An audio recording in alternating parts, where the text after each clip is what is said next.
এটা আমাদের বাপারাজ। এই তুই যাত্রার কাছে আমার পরিচয় দিস? হ্যাঁ আরে ভাই কি বলছেন, এ তো বিশাল বড় জাদুঘর। কি জাদুঘর? আরে ভাই আমার সামনে দেখাতে হবে জাদু, তবে তো বিশ্বাস করবো।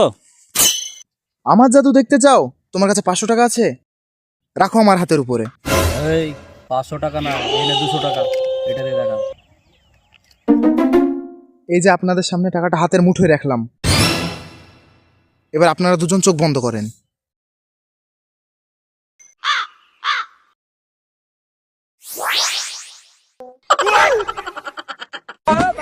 এবার আপনারা চোখ খোলেন।